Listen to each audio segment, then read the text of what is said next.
বিগত হাসিনা সরকারের ১.৫ দশকে দেশের বিদ্যুৎ ও জ্বালানি খাতে যে লুটপাট হয়েছে তাকে সাগর চুরি বললেও যেন কম বলা হয়। হাসিনা, বিপু, তৌফিক চক্রে যুক্ত ছিলেন দেশ বিদেশের লুটেরা ব্যবসায়ীরাও। এখান থেকে লোপাট করা অর্থ বিদেশে পাচার করে নিজেরা এখন আয়েশি জীবনযাপন করছেন, আর তার দায়ের বোঝা বয়ে বেড়াতে হচ্ছে জনগণকে। সঞ্জয় অধিকারী রিপোর্ট। মেগাওয়াট বিদ্যুৎ দিচ্ছি। বিগত আওয়ামী লীগ সরকারের আমলে দেশে বিদ্যুৎ খাতে আলোর ঝলকানির গল্প শোনানো হলেও এর পেছনে ছিল এক অন্ধকার জগৎ। আর সেই জগতের গডফাদার ছিলেন সাবেক বিদ্যুৎ ও জ্বালানি প্রতিমন্ত্রী নসরুল হামিদ বিপু। হাসিনা বিপু সিন্ডিকেটের ব্যবসায়ীদের বিনা প্রতিযোগিতায় কুইক রেন্টাল বিদ্যুৎ কেন্দ্রের অনুমোদন দিয়ে ক্যাপাসিটি চার্জের নামে ১ লাখ কোটি টাকারও বেশি হাতিয়ে নেওয়া হয়েছে। দেশের শতভাগ এলাকা বিদ্যুতের আওতায় আনার মূলা ঝুলিয়ে গত ১৫ বছরে একের পর এক বিদ্যুৎ কেন্দ্রের অনুমোদন দেয়া হয়। প্রতিযোগিতা ছাড়াই এসব বিদ্যুৎ কেন্দ্রের বড় অংশ পান হাসিনা সরকারের ঘনিষ্ঠ ও প্রভাবশালী ব্যবসায়ীরা। কেউ একটা ছক্কা মেরে দিল, তাকে একটা পাওয়ার প্ল্যান্ট উপহার দিল। কেউ একটা সেঞ্চুরি করে দিল, তাকে একটা পাওয়ার প্ল্যান্ট উপহার দিল, তাকে একটা অ্যাম্বিশন দিয়ে দিল। এইভাবে আমাদের দেশ পরিচালিত হয়েছে। মন্ত্রণালয়ের পরিবীক্ষণ ও মূল্যায়ন বিভাগের প্রতিবেদন অনুযায়ী গত ২ অর্থ বছরে বিদ্যুৎ উন্নয়ন বোর্ডের লোকসান হয়েছে ১,১৬,৫৩২ কোটি টাকা। এর আগের ১২ বছরে সংস্থাটি লোকসান গুনেছে ১,০৫,৪১৯ কোটি টাকা।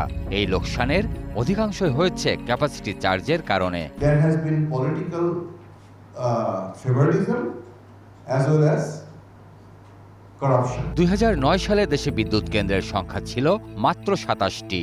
২০২৪ সালে এসে তা দাঁড়ায় ১৫২টিতে। অর্থাৎ গত ১৫ বছরে বিদ্যুৎ কেন্দ্রের সংখ্যা বেড়েছে ১২৫টি, কিন্তু সেই তুলনায় বাড়েনি বিদ্যুতের উৎপাদন। মাঠের অলরাউন্ডার আমি, আর ঘরের allrounder Taylox. Taylox toilet cleaner, clean মানেই টাইলক্স। বিশেষজ্ঞদের মতে সরকার যে বিদ্যুৎ উৎপাদন সক্ষমতা তৈরি করেছে তা ২০৩০ সালেও প্রয়োজন হবে না। অসাধু ব্যবসায়ীদের সুবিধা দিতেই প্রয়োজনের অতিরিক্ত উৎপাদন সক্ষমতা বৃদ্ধি করা হয়েছে। এই যে ব্যাপারগুলো ঘটে গেছে সেটা তো এই ধরনের পরিকল্পিতভাবে লুণ্ঠনের ক্ষেত্র সম্প্রসারণ করার জন্য হয়েছে। ব্যাংক ও আর্থিক খাতের মতো বিদ্যুৎ খাতেও থাবা বসিয়েছিল বিতর্কিত ব্যবসায়ী সাইফুল আলম মাসুদ ওরফে এস আলম। হাসিনা সরকারের কাছ থেকে সবচেয়ে বেশি সুবিধা নেওয়া এই অলিগার বিদ্যুৎ কেন্দ্র নির্মাণ করতে গিয়ে হত্যাযজ্ঞেও লিপ্ত হয়েছিল। এস আলমের জন্য রাষ্ট্রীয় বাহিনী ব্যবহার করা হয়েছে এবং তারপরে সন্ত্রাসী বাহিনী ব্যবহার করা হয়েছে, তারপরে এই খুনগুলো হয়েছে। সেটা নিয়ে কোনো তদন্ত বিচার কিছুই হয়নি। শুধু দেশীয় নয়, বিদেশি মাফিয়াদেরও বিদ্যুৎ খাতে যুক্ত করে হাসিনা সরকার। ফলে বিদ্যুৎ ও জ্বালানি খাতে ভর করে দেশের বাইরে চলে গেছে বিপুল অর্থ।